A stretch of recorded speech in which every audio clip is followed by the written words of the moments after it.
whole number of it. There are like 35 times we have overturned probably 100,000 insurance company denials of medical treatment. I'm Yaya Chang. Hi, I'm Fernando Trevino. I'm the State Republican Executive Committee man for SD14.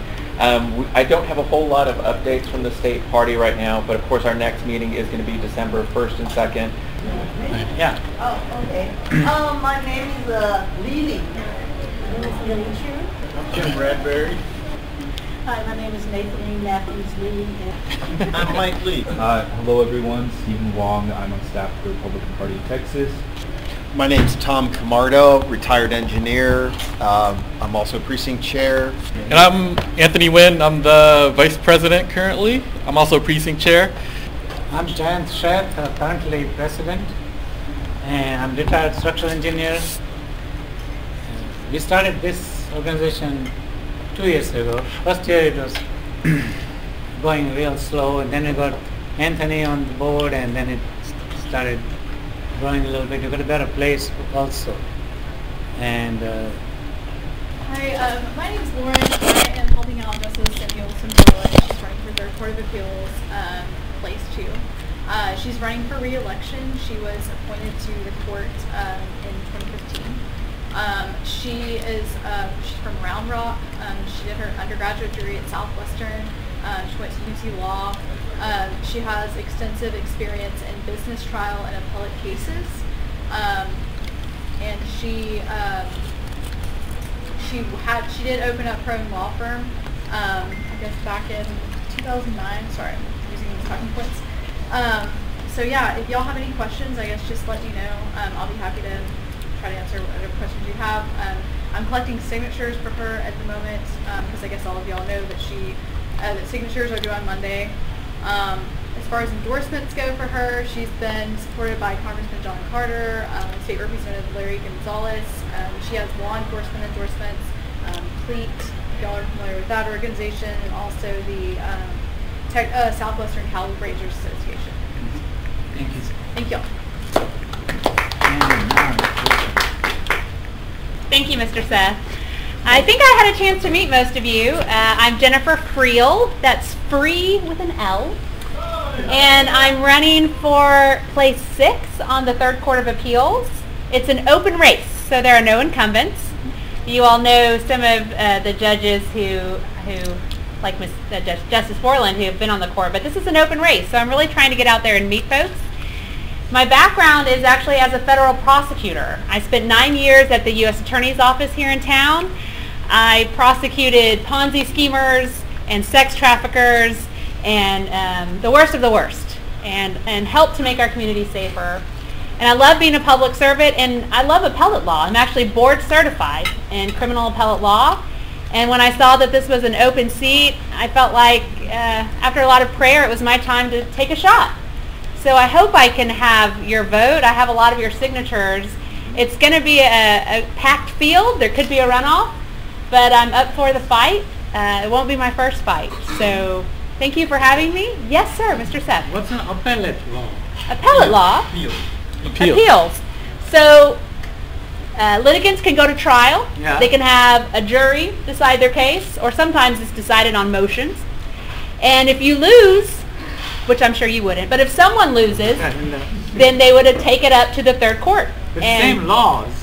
Same laws, but sometimes the lower courts don't always get them right. And one reason the third court is important is because, as you all know, you live here, Travis County tends to elect judges, its district court judges from the other party. So sometimes it's really the first chance for the conservative principles to be applied. And certainly I plan to be a judge who's not an activist judge, who just interprets the law. But that's the job, is to sort of review what happened at the lower court and say, hey, you got it right, or sorry, you got it wrong. And I'm looking forward to that. You missed our meeting with David Poirier. So he explained all of that to us. So he was a guest a few months ago. That's what it is. Thank you, Mr. Seth. Thanks, everyone. Thank you.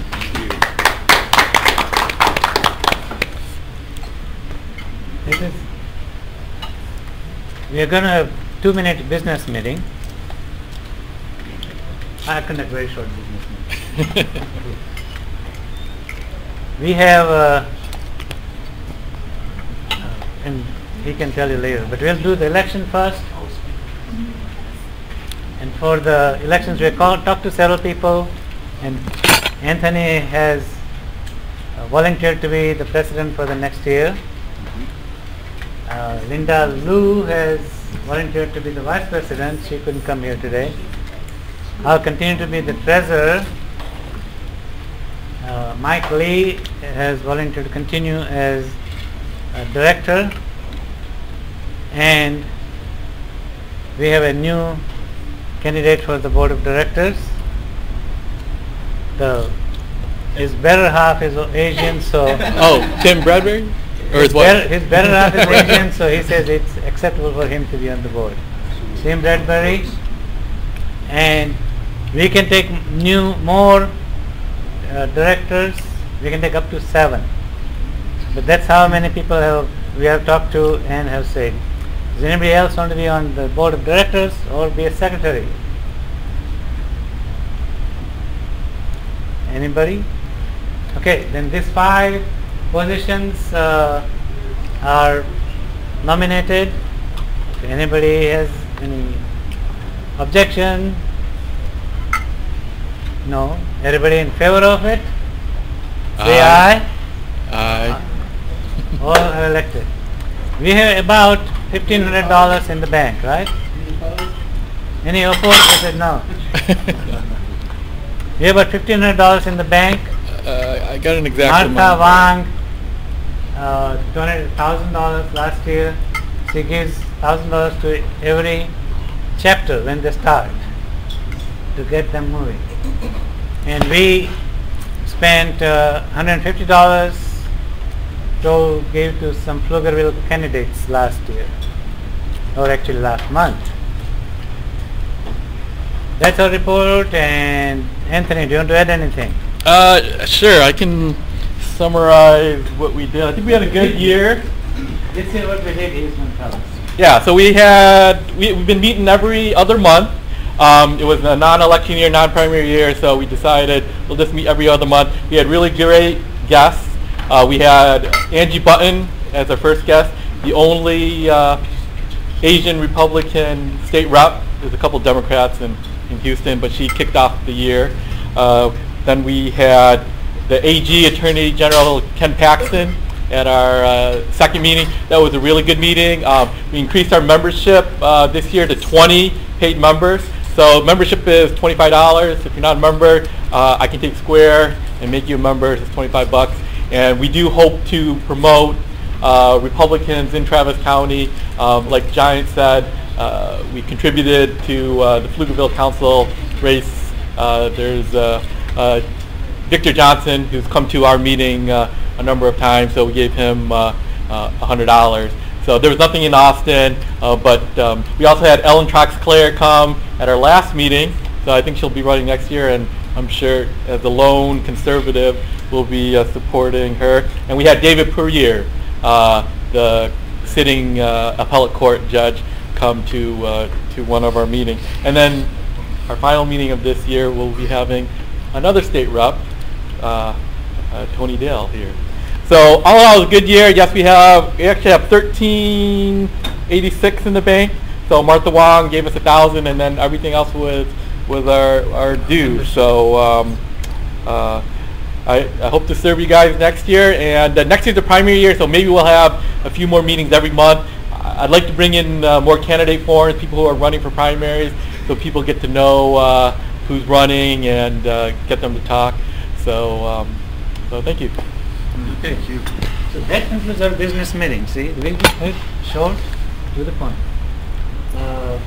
At this time, I don't know much about you. Oh, I guess I can introduce you. So you can introduce. Okay. That's what I was going to say. So I'm going to have Anthony introduce you. All right. Well, you guys might not know, but Travis County and Austin has 8 state reps. Travis County only has 6. And you might think they're all Democrats, but they're not. There's Workman, who's in the southern section, and then we have 2 Gonzalez, and our guest tonight, Tony Dale. they're mostly in Williamson County, but Austin actually creeps into Williamson County. So part of, if you live in Northwest Austin, which I think Tom does, Tony Dale might be your rep. So he is another long life conservative. I met him about a year ago at Greg Abbott University that he came to downtown, and then I met him a few weeks ago at the Austin Tech Republicans Club. So he's going to give us a state update. We just had his state session and a special session. He's just going to tell us what's been going on the state level. So welcome, Tony Dale. Great. All right.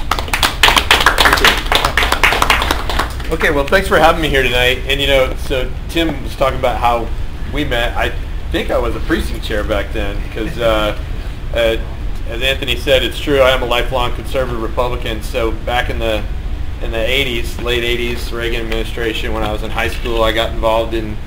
Well, I'd always been interested in the news and things like that. But I started a Republican club at my high school, and then when I went off to college in '87, I got involved with the College Republican Club, became vice president when I was a freshman.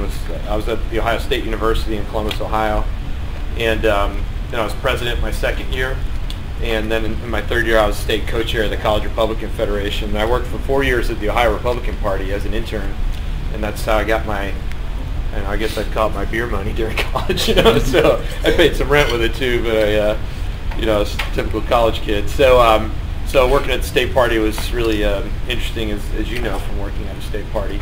And then I joined the Army while I was in college. I joined the Army Reserves, enlisted in my sophomore year. And then I got into the ROTC program and had a 2-year Army ROTC scholarship. So upon graduation, I got sent off on active duty. I was an armor officer, so went and did some training and ended up down at Fort Hood back in the early 90s. And like a lot of people that end up at Fort Hood, they fell in love with Central Texas and decided to make that their home. And my wife was a former military officer as well, and we were both stationed up there. We met while we were in the Army when we first got enlisted. But anyhow, so been in Williamson County for I think 17 years now. I've served as a precinct chair for 9 years and was the county party's organizational director. And then I did 3 years on the Cedar Park City Council. In 2012, I ran for an open seat in Williamson County and got elected to the state legislature. So it is true, Austin goes into Williamson County, and I have the Austin portion of Williamson County in addition to Cedar Park, Leander, Round Rock, and Brushy Creek. So there's about 47,000 Austin residents that I serve, and they're not terribly appreciative of the service that I give them. But the Cedar Park and Leander people in Round Rock are, fortunately. So the people in Austin generally don't vote for me, so I've got to fend them off with the other portions of the district. So as a result of that, I always end up, just like everybody else, your primary is important if you have one, but whoever becomes the Republican nominee, I'm running for it, but whoever it would be, if it's me or somebody else, has a race in the fall. And it's one that can't be ignored because we always end up on the top 10 list of the closest districts in the state. So being close to Travis County has its challenges because you hear about all the people that are moving here from New York and California and stuff like that, but in Williamson County, the number one population shift is from Travis County into Williamson County. So I always say, we're going to build a wall and make Travis County pay for it. Because it's overwhelming us a little bit there, but and especially in my corner, it gets a little challenging down there. But as you heard, I'm married. My wife Mary and I have been together since 89. We met in 1989. We got married in 1991. We've got 2 daughters. My oldest is a senior in high school, so we're looking at colleges and expensive colleges like Notre Dame and others. So I'm encouraging in-state schools, but we'll see. And then my other daughter's in 7th grade. So again, thank you for having me. It's I would say every legislative session is a little bit different. Has a little bit different vibe. There's different members, right? Because we all know that in Congress up in Washington D.C., if you're an incumbent, you're going to be there pretty much as long as you want to be there. But the year before I got elected, or the session before I got elected, it would have been the 2010 election. 60 plus new members came into the House out of 150. And then 64, I believe it was, or 62. And then the year after that, the year I came in, there were 43 new members, and then there were 25, and so we'll probably stick around 25 new members going forward for a while until we have redistricting. But that's a tremendous amount of turnover in a body that only has 150 members. Now, certainly have members that have been there a very long time. You all know Tom Craddock, the dean of the Texas House, who was sworn in the year I was born, 1969. Mm-hmm. And I can tell you, when I was a freshman member, I didn't really hang out with my freshman colleagues that much because I didn't know anything and neither did they. So I became friends with Tom, and I was like, who knows everything about how it works here? Tom Craddock. Tom, will you be my friend? Teach me all these things I needed to learn. So he was a great tutor and a good mentor to help a young legislator just learn the ropes, right? So we have people like that, but the turnover is generally pretty high. I think he's really the exception, certainly, and not the rule when it comes to the Texas House of Representatives. As some of you may know, we meet once every 2 years for 140 days in odd-numbered years. We run on a 2-year cycle. So that keeps you, it's designed, of course, to keep you close to the citizens because you're either in session or you're running for re-election. And that's kind of the cycle. It's like as soon as you're done, you're running again. And I want to go over some of what we did during this 140-day session, and we can talk about the special sessions too. So in addition to serving 3 regular sessions, I've had 4 special sessions in addition to that. We had, in Rick Perry's last couple years as governor, we had 3 special sessions in a row back in 2013. That was an expensive year because we don't really get paid, and you don't get paid that much at all, I right? had to convince my wife that this is a good thing, okay. don't kill me, please. But there's, unlike some other states, there's no limit on the amount of bills that a member can introduce. Okay, so like when I was a freshman, I think I introduced 13 bills. I tried to do 10, but I screwed up 3 of them, and I had to refile nearly identical bills. So in my mind, I only had 10, but on the record books, it says 13. I wanted to focus on a limited number of things, learn the process, and be very focused. I think in my second session I did like 22 or something like that. In this last session I did way too many. I was like in the 30s. But we have a rule that says each bill can only have one subject. So you can't mix like they can up in Congress, right? Like on a defense bill where they throw in a bridge to nowhere, we can't do that. All right, so it's got to be single subject. That's one reason we have so many bills that are filed. So there were 6,800 bills filed between members of the House and members of the Senate.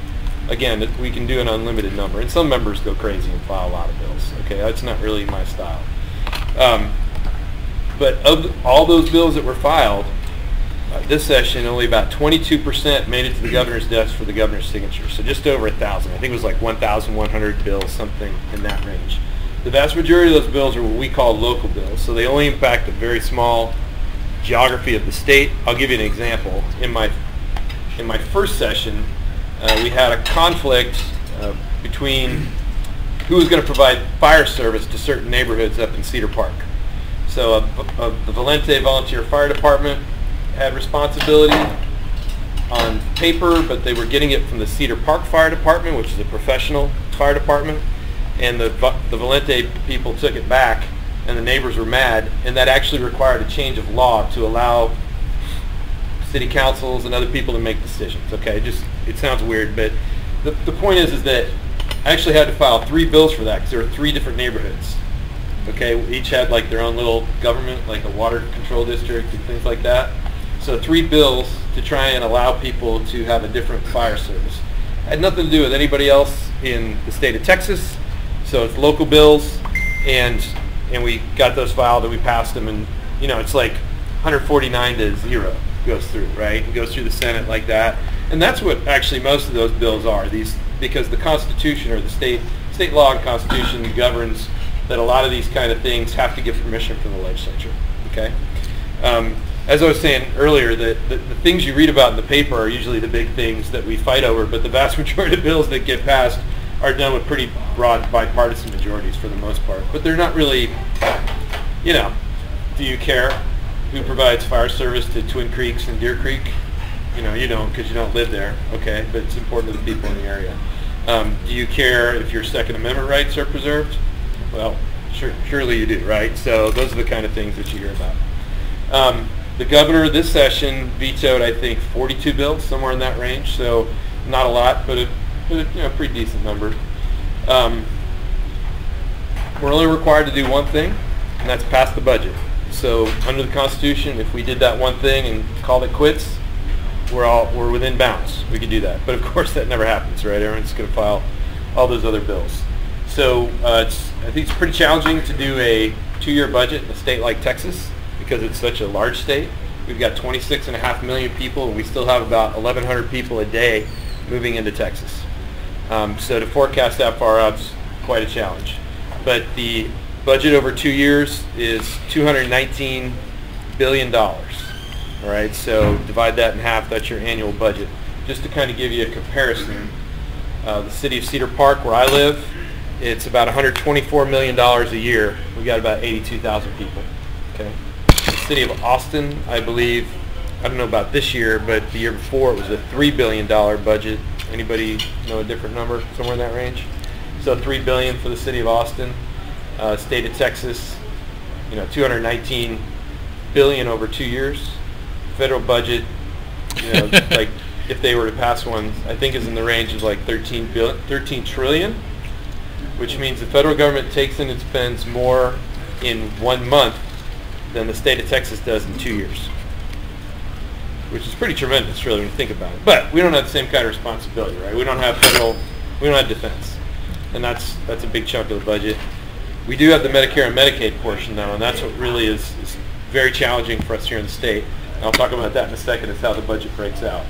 So when you do look at the state budget, there are 2 items that cover almost 74-75% of the entire state budget. One is education. So when you look at just state tax dollars, K through higher education, it's like 50.4% of all the dollars that are state tax dollars, not including any money that comes down from the federal government. Okay. So, but when you look at the overall budget with all federal funds in it as well, you take education, the Medicare and Medicaid program, which make up the vast majority of that healthcare side, that's where you get 74-75% of the entire budget. So with the remaining 25-26%, you're talking about the courts, Texas DPS, parks, roads, I mean, just everything else in government, right? And there's a lot of stuff out there, but there's not much left for that. And we are, that Medicare and Medicaid piece is very challenging for Texas because, as you know, it's a federal program, right? But we partner with the federal government on that program. The state of Texas has since whenever it was created. And the federal government pays 60% and we pay 40%. But we don't set the criteria for who gets in the program. The federal government says, okay, if you meet this criteria, have this condition, your age, income, you're in. And then here's the benefits that you get as well. They set all that stuff. And then they're like, okay, now Texas, you pay your 40%. Well, we don't have a lot of control over it, and it's very, very difficult to budget that because you don't really know until people apply, that they're in the program, and that changes constantly. So that's, I was surprised. I was very surprised that after this budget, I thought that the healthcare costs were going to exceed the educational costs, and they did not, but they were like right on the line because I believe that nearly since the beginning of Texas, once it was established that public education was going to be something that the state wanted to do as prescribed in the Constitution, it's always been the largest budget item for the state. And I'm surprised it didn't get eclipsed this last time. And I would not be surprised if healthcare eclipses it next time. So that's pretty challenging, I think. And since healthcare and education are such a big part of that budget, you can imagine we spend a lot of time talking about those things. So, there's always a need, or at least a perceived need or a desire, more money. There's never enough. We're never going to be enough. We're just too big a state, and so you've got to make choices on what you do. And when you think back to 2011, when the economy had gone down prior to session and there were large cuts to education, Well, why was that? Well, because the only area of the budget that we really have any discretion over where there's money is in education. We can't cut Medicare and Medicaid because we're part of that federal program, and you only got 25% of the budget left, and the rest of those other departments, which also took hits, but then the rest of your budget's education. So that's why the education people get real nervous whenever the economy starts to dip, because they know they're, potentially in a challenging situation. And my slides are in no particular order here, so they don't represent priorities in the sense of what's more important than the other thing. But in light of some of what just happened down in San Antonio with the guy that shot up the place, in the last 2 sessions that I've been in the legislature, I mean, you got to think someone like that has got serious mental problems, right? Okay, but we've dedicated record amounts to mental health over the last 2 sessions, and it's a real gap. If any of you have ever had a family member that has tried to get psychological medical care for anyone, especially for a child, it is extremely difficult, whether it be in the public system or the private system. Our public system, like the state hospitals, are really very much stressed to the maximum amount that they can take. They don't have enough beds available. This is a reality. There's no question about this. And then on the private side, we just don't have enough doctors. And I've talked to a lot of medical professionals about this, but having people that are trained in psychiatry, especially pediatric psychiatry, it's tough. And families can have a really, really hard time getting into that care, and they're also probably not going to be able to use insurance for that. So it's costly to those families. So we've put a lot of money into these various mental health categories, and I think it's important. And we've got, part of it is also looking at some of our counties, like Williamson County, where I'm from, and I don't know if Travis does, I think they do, but trying to set up veterans courts as well and other diversionary courts. This is not a free pass for a veteran that commits a crime. They have to have a service-connected issue that led them to whatever legal problem that they got into, and if it's a very serious crime, they're not eligible. But it's taking those veterans and saying, okay, you do have a service-related issue, then they're given a choice. Do you want to go into the Veterans Court or not? And if they choose to go into it, it's a year-long program where they've got very strict guidelines and benchmarks that they have to hit, and then they can not be convicted, not go to jail, has some sort of deferred justice for them. And when I first heard about it, I told you I'm a veteran, right? When I first heard about it, my county commissioners called me and said, we're thinking about doing a veterans court. What do you think? And I was like, I don't know, man, because in the military there's this real strong level of accountability for your peers. And I was just kind of like, look, if you make a mistake, pay the consequences. And I think a lot of people in the military feel that way. We hold each other accountable. But then when I learned how rigorous those kind of programs are, I said, okay, this is something that I can live with, and it's not a free pass, because I was worried that that's what it might be. So part of that was funded too. We also funded the DPS to add additional state troopers to not just for general public safety, but also to bolster the efforts that we're doing down in the Rio Grande. And the lower Rio Grande Valley continues to be the most porous section of the U.S. border, where we've made vast improvement, and really Texas can take part of the credit, but without President Trump we wouldn't be where we are today.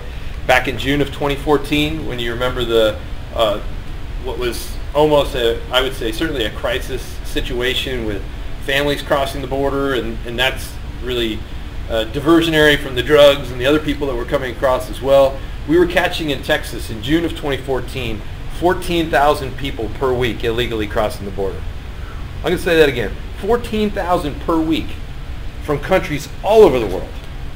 Not just actually 60% of the people we catch even today are not from the country of Mexico, not citizens of Mexico. They're from other countries, and I'll name a few in a minute. But so that's when Governor Perry said, we're going to try and send state forces down there. Obama was president, as you recall. We sent state forces down there, knocked that down substantially. We got that down to somewhere in the range of 5,000 to 6,000 people per week that we were catching. And then when Trump became president, first 2 weeks were still about 4,000 to 5,000 a week, and then it went down to like 1,000. I never thought I'd see that, 1,000 a week that we're catching, and believe me, we're still trying. We're not letting through, okay, if we can catch them. And that's sort of bumped up a little bit, so it's sort of floating between like 2,000 to 3,000 a week. That's just in Texas. All right, so when I say we catch people from all over the world, we certainly catch, most of the people are coming from Central America, right? El Salvador, Guatemala, Honduras are the main countries. But we catch people from Syria.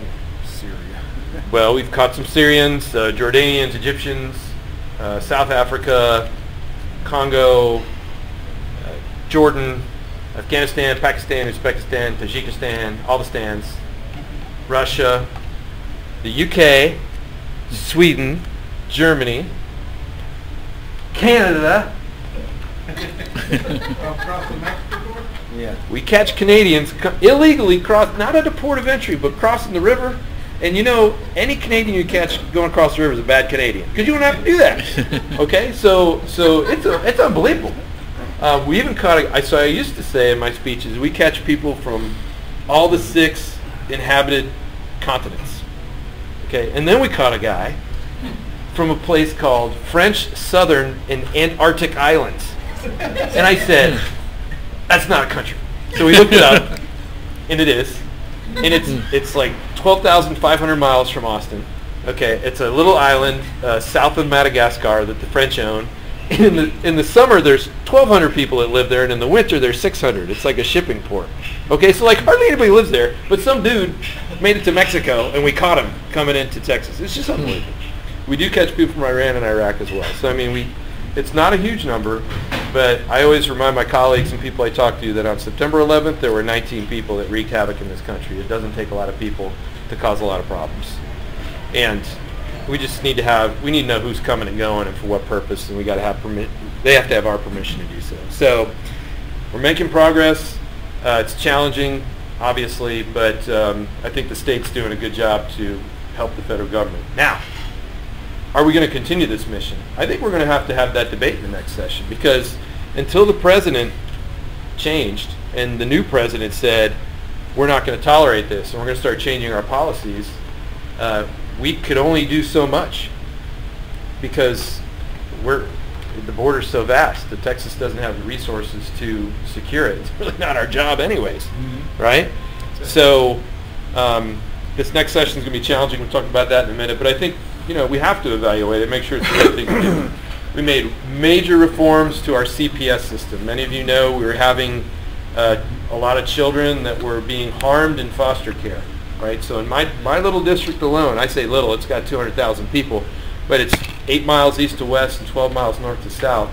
In one 18-month period, I had 6 children that were taken out of their families, put into foster care, and died in foster care. In my district. You're a foster parent, are you not? Have you been? I thought you adopted kids? I'm crazy, okay. We have all those kids. Okay. All right. My So, comedy's right. well done, my friend. Okay. So, but you shouldn't take a kid out of a family and put them into another environment where they die. Right? It's just not acceptable. We also had kids, as you know, sleeping in DPS office, or not DFPS offices, CPS offices. But we had one place in Texas for the last 2 years that not one child slept in a state office overnight. You may not be aware of that. It's up in Dallas-Fort Worth area, in Fort Worth specifically. And the reason for that is because they had a different kind of program that was community-based. It wasn't run out of Austin. It was run out of the Fort Worth area. And they had nonprofits involved, and they had churches involved, and they had local people that were engaged in the community making decisions for those kids. And for 2 years, not one kid slept in a state office up there. So you don't have to hit us over the head too hard to say, hey, maybe that's a good way to do things.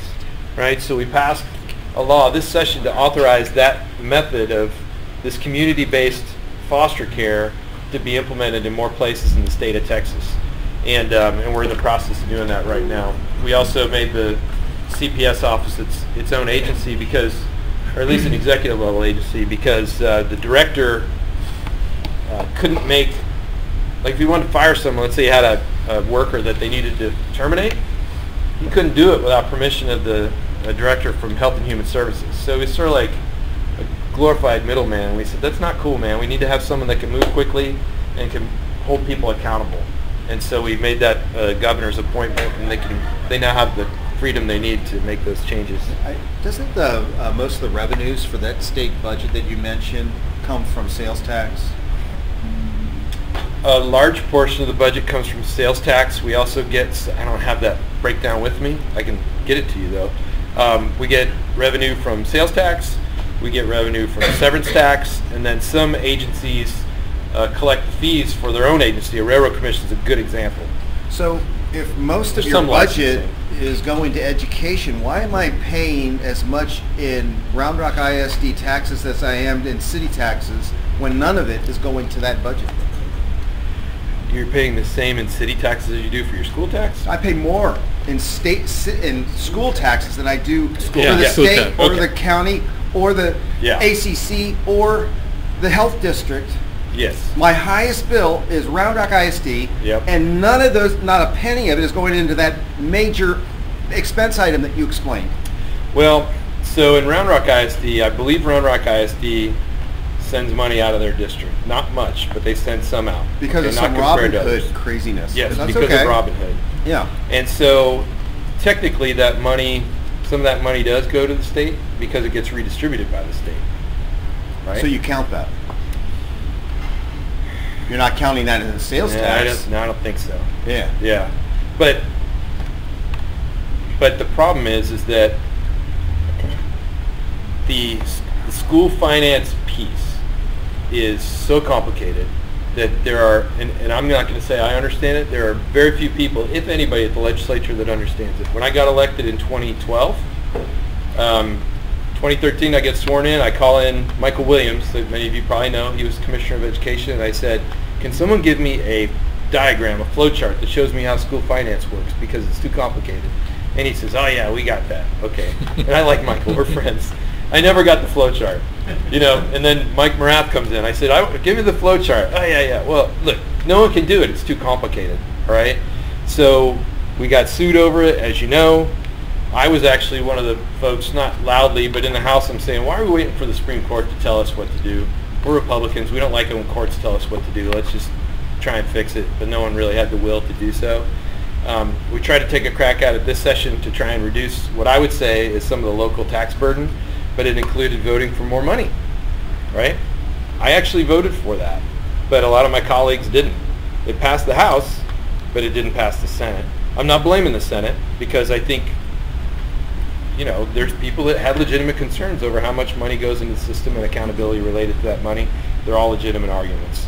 So what's going to happen with that next time? This is directly correlated, I believe, to reforming our education system and the way that it's paid No for. argument there. The problem is that the first rule of budgeting is you take your biggest expense item and you find ways to reduce it. And you're not even counting 90% of all the money going into that expense. Well, And you can't even reduce it. Yeah, I think if you were, and I'm going to try and get this data because I was thinking about this just today as a matter of fact. If you look at how much money comes in from the federal government and how much is going in from the state and the local contribution, you know, there's people telling you that we're spending less on education. I think it's probably true that the state may be spending less, but I don't think the total dollars are less right now. Total dollars But is I much can't, more. But since I don't have it in front of me, I'm not going to Yeah. make that argument right now. But I think there's no question that that's a major problem that's directly correlated to our problem that we have with property tax and the high prices. So. Right.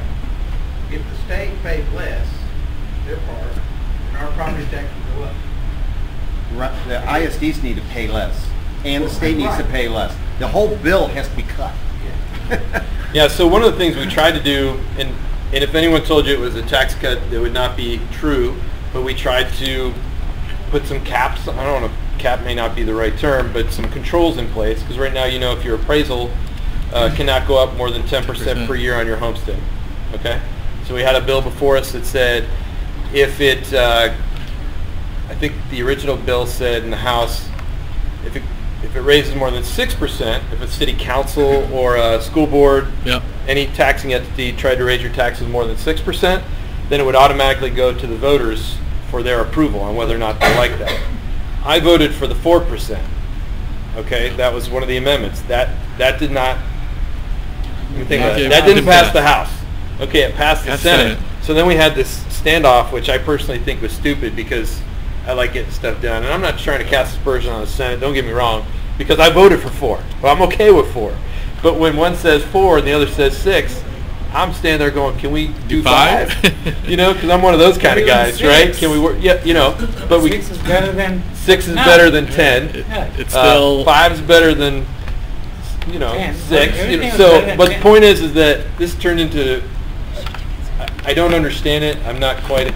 You know, I'm not part of the leadership on either side, frankly. But this conflict between the House and the Senate on, you know, we're going to do my version. I think it was a disservice to the people of Texas to not pass that. And what's wrong with 5? Yeah, when inflation is 2%, so it's still anyways, double. It can be very frustrating. And you know, I mean, if y'all want to blame all of us for that, I think it's fair criticism. You know, because I think there's no reason why we shouldn't have been able to do it, and it just turned into who's going to say they're right and who's wrong, but it's to the detriment of the taxpayers, of which I'm one of them, right, in a high value growth area. So I pay that bill too. So that brings us to another question. Sure. Tony. So what's going to happen, do you think, when we get leadership, new leadership, this next session, we have new Speaker of the House? Right. Is that going to help? You know, I wish I had an answer for you on that. I'll kind of give you my 2 cents. Why don't you run? My speaker. I heard the field's pretty crowded. So, well, not officially. So, I think what'll happen is, you know, the primary's in like 119 days or something like that, and that's gonna. Once the primaries are done, you're going to know who the vast majority of people are that are going to be in the House of Representatives in the fall. And then there's the 10 races that are like mine that could kind of go either way. Although I'm on the good side, on the Republican side, you know, but I just have to work harder than some of my colleagues. But you're going to know the vast majority of people after the March primary. And that means the people that want to make an attempt to run for Speaker are going to know who are the voters at that point. Who are the members that they can talk to? And I think you'll see more people probably pop out of the woodwork. Today we have Phil King, and John Zerwas. So you kind of got two sides there, right? You got sort of the more moderate wing of the party with Dr. Zerwas, and you got more Reagan conservative side with Phil King. And then I don't know. I haven't. No one else has officially announced. You've heard some other names thrown out there. Who knows? But we'll have more, I guarantee that. Who's going to get there in the end? I don't know. The Republican caucus, I can tell you this. I can't tell you what the result is yet, but in the Republican caucus, we have been discussing rules on how do we vote in caucus for the next Speaker candidate. And we have a rules proposal. We set up a working group back in September. We had our caucus retreat in September. We set up a House working group. They produced a really great document, I thought, which was, you know, look, I'm a policy geek, right? I mean, I love this kind of stuff. So I read the document and went back to House races from almost 100 years ago, which I thought was fascinating.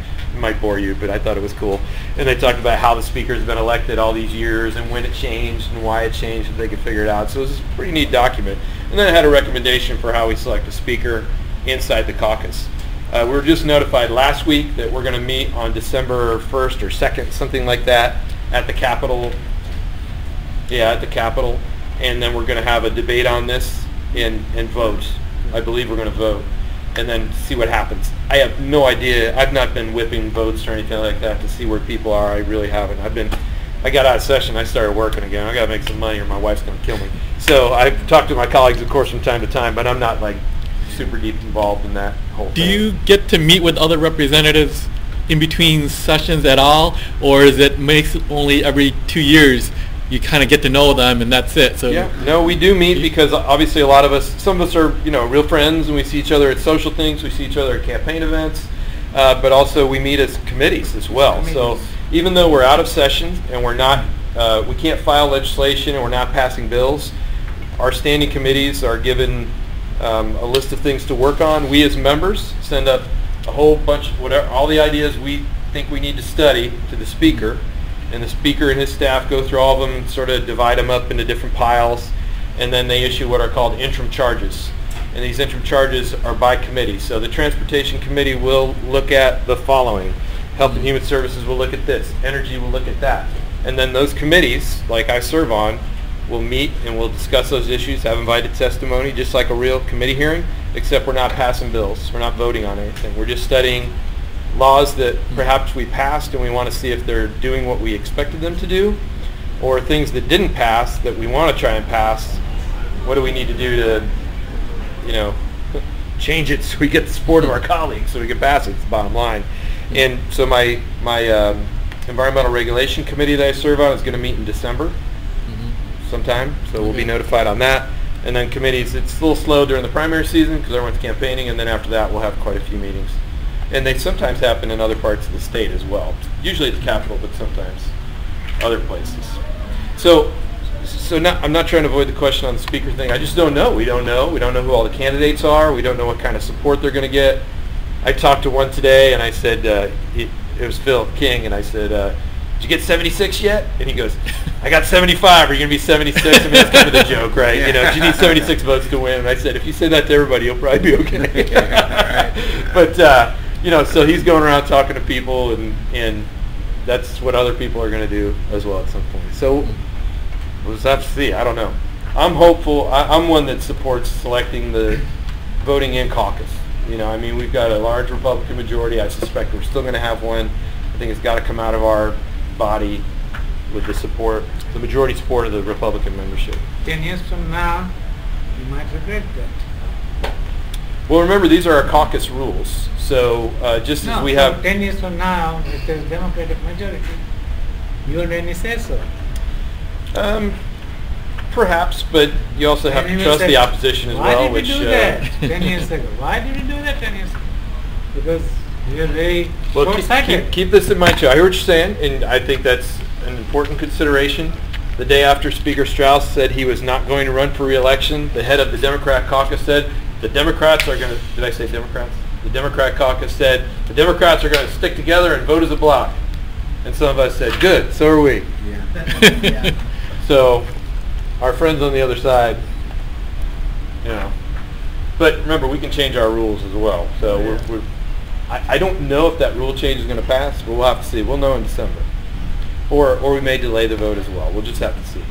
Another major bill, of course, the Sanctuary City bill that you all know about. That was passed by, that was one of those big partisan debates that we had that you read about in the papers. It was being heard today at the 5th U.S. Circuit in New Orleans, so we'll have to see what happens on that. We shall see. I worked on the bill about inappropriate student-teacher relationships. So just like I had a bunch of kids that were injured in foster care, we've had a lot of problems in Round Rock ISD and Leander ISD with inappropriate student-teacher relationships and teachers being passed from school district to school district without any accountability and without any knowledge. People receiving these teachers that are then preying on children in our schools, it's like unbelievable to me. I'm Catholic, and when that same kind of scandal happened in the Catholic Church, I was appalled. I nearly left the church, and it was a bad deal. And I said, I've seen this rodeo before. I'm not going to let this happen on my watch. So we passed a very strong bill to address that issue. We eliminated straight party voting. I don't know what y'all think about that. So you live in Travis County. You probably all like it. I live in Williamson County, where it's pretty Republican. And I went. It's rare for actually any member to go on the House floor and not know what they're going to do. Okay, we usually have our mind made up. We're walking on the House floor. On 99% of the stuff, I know exactly how I'm going to vote when I get there. Well, I came in that day, and I said, I don't know what to do. I'm just like, I ran the math for the county, and I said, it's sort of like the same, if you won like this, you'd win like that. So I didn't think it would have too much an impact, so my mind's kind of open to it. Well, let me tell you something.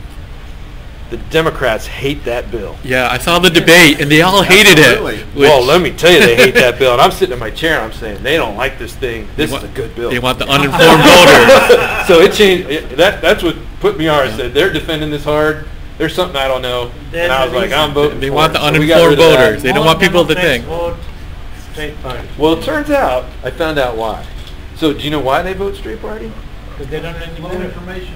That's how they train them. Yeah. They tell them in the big cities, this is how you vote. Right. They don't tell them you can go down the list.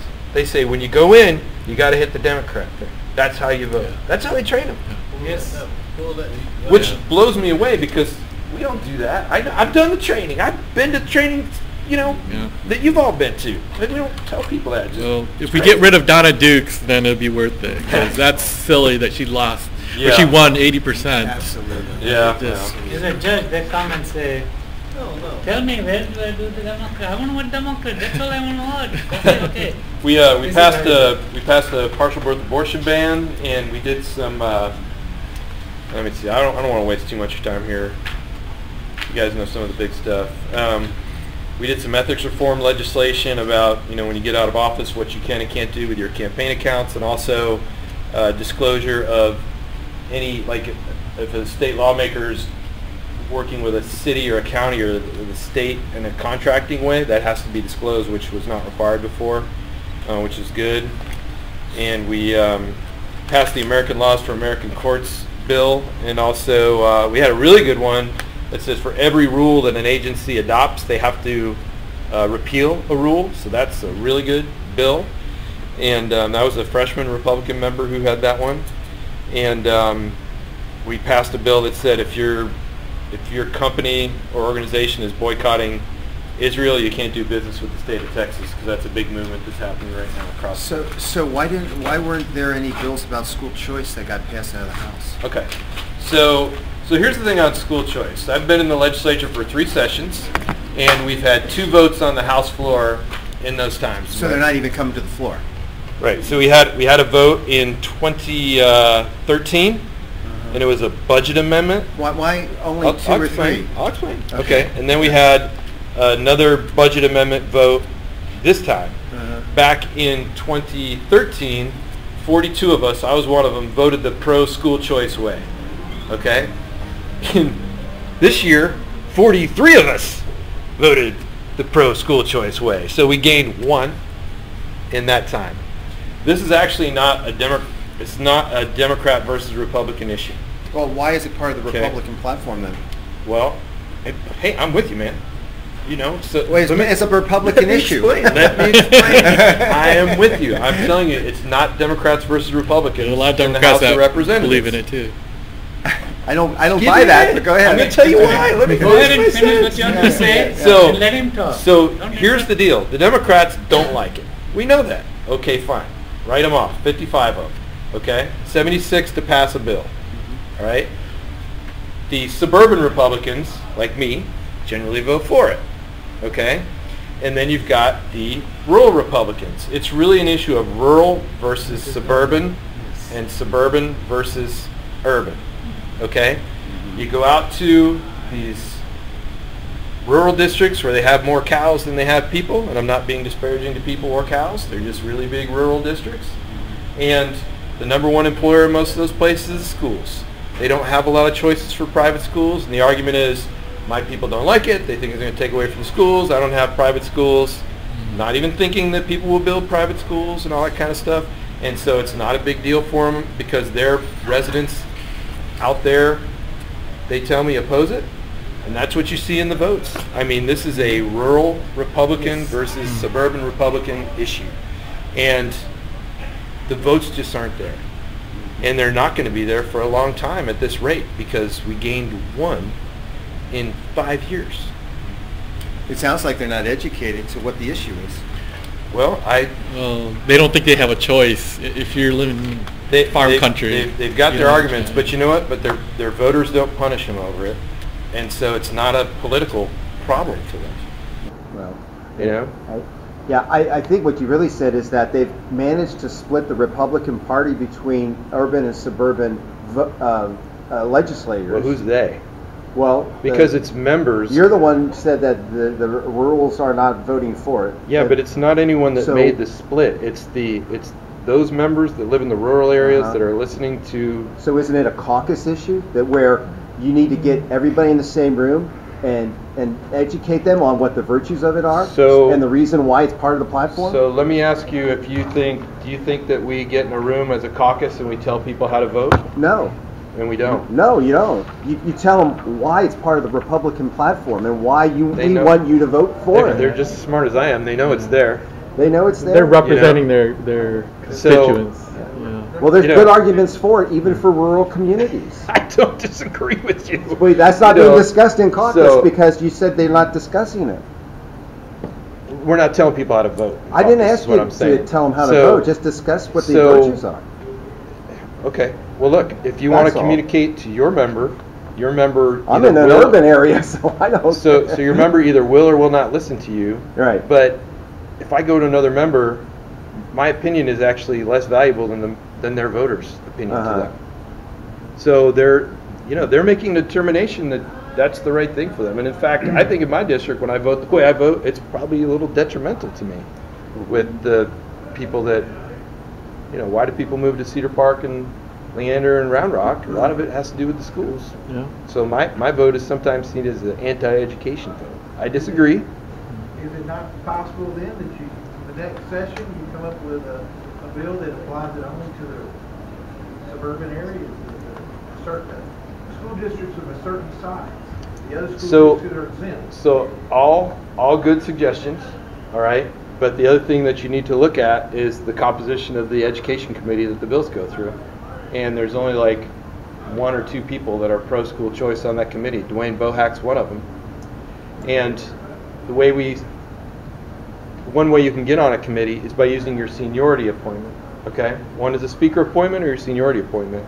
And the people that as I said, Craddock is an exception that he's been there so long. But if you look at the top 12 members of the legislature, I think the next 11 are all Democrats. And by our rules, those seniority appointments matter, and they can get themselves put on some of these committees. And so you can't even get out of committee. Right. Well, that's why we voted on floor amendments on the budget, because anybody can offer an amendment. Oh, I see. Okay, so it never came to the floor, other than someone that's pro-school. Well, actually, it was anti-choice people that said we want to prohibit this. Yeah, I think there's a perception out there that the reason it doesn't come to the floor is because of the calendaring of it. Well, it never even gets out of the committee in the first place. Okay. But even if it did, you've seen the votes. They're just not there. So the people in the district, Republicans that live in district where Republicans voted opposite of that, they would need to communicate to their member and get their member to change their mind. So that'd be my recommendation on that. So what other questions you have on anything? I just kind of stopped. I want to thank you for the Uber bill. You didn't mention it, but I think that was one for the good guys. And bringing back Uber to Austin. It was crazy 3 years. Yeah, it was good. Thank you. I was a co-author on that one because I knew, like, we kept it in Cedar Park. Well, Pflugerville had it too. In you could take it downtown, but you couldn't go home. On the annexation, where you're allowing voters to vote for annexation, I thought that was a good bill, but why was there a time lag? Tell me. So the grandfathered in District Red River or something. Yeah. Right. What they did was they said, oh well, the voters have to approve annexation, but we're not going to put it into effect for another 1.5 years. Because certain things are already rolling. I don't have the answer to the time lag. I mean, I favored that bill for a number of reasons. Property rights issue. It was an interesting debate for me as a former city councilman because we'd been through annexation processes when I was on Cedar Park City Council, but our council, I thought, had the right approach when I was on it, where we didn't do any involuntary annexations.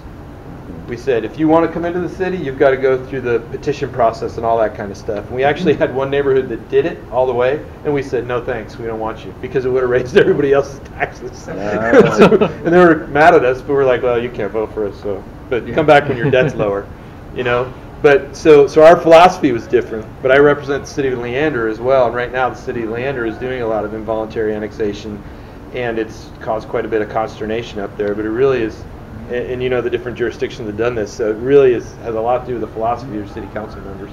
I supported making sure that the people subject to annexation had a say in that process. Yeah. I can't tell you the delay. I wasn't the author of the bill, but I just read that the city of Austin is fast tracking their annexations now because they want to do it before it becomes in effect.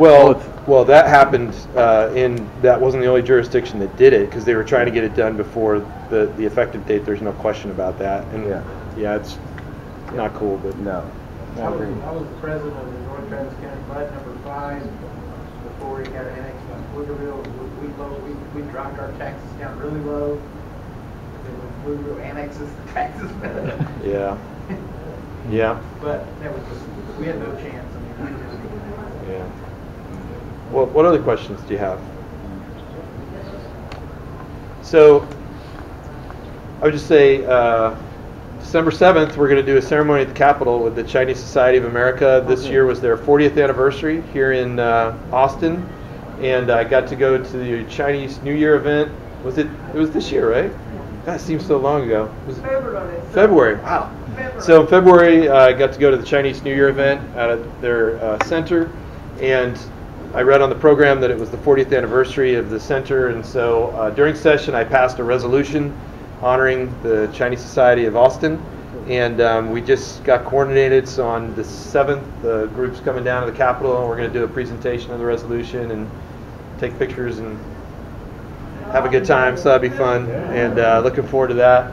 And then I don't know if I have a primary or not, but if I make it to fall, which I hope to do, I will probably face John Busey, who's the Democrat county chair of the Williamston County Democrat Party.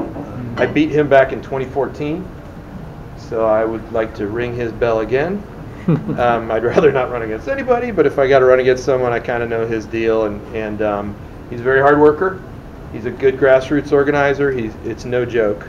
So 2016 was no competition? No, I have had always somebody, but it was a different person. So, and he didn't work too hard. But John Busey works very hard. He's a good organizer. So if you feel like if you feel your vote doesn't count in Travis County because you're dominated by Democrats, you feel free to come help me because I'm going to need it in the fall.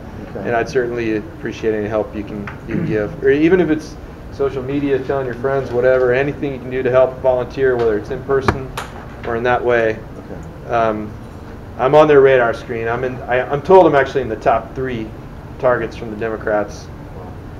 However, so I'll tell you something. Hillary Clinton won my district. Wow. Okay? That's not good. But I got more votes. I got 4,500 more votes than Donald Trump. Wow. And I got 4,000 more than Hillary and 6,000 more than Trump. I got 10,000 more raw votes than the presidential candidate did. I got more votes than any contested Republican in all 31 of the precincts in my district. I was the top vote getter. So the Democrats look at it and go, Hillary won the district. I'm like, yeah, but I beat her the same year when she was on the ballot, and I'm not running for president, which is kind of amazing. Yeah. So I can win, but I just got to work hard. So. Anyways, thank you all. I appreciate your time. All right, thanks for coming.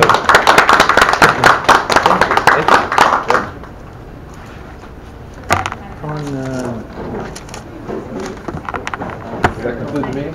That concludes the meeting. That concludes the meeting. That's a great school. I had a friend who he used to be a reporter for the Plain Dealer. Good meeting. Yeah, thanks for coming out. Yeah, well, we'll have to recruit some of your people. I will. I'm going to try to get some more people to come out. Okay. Yeah, if you get the email address, send it to me and I'll add them to our list. If they're interested. Yeah, that's the thing.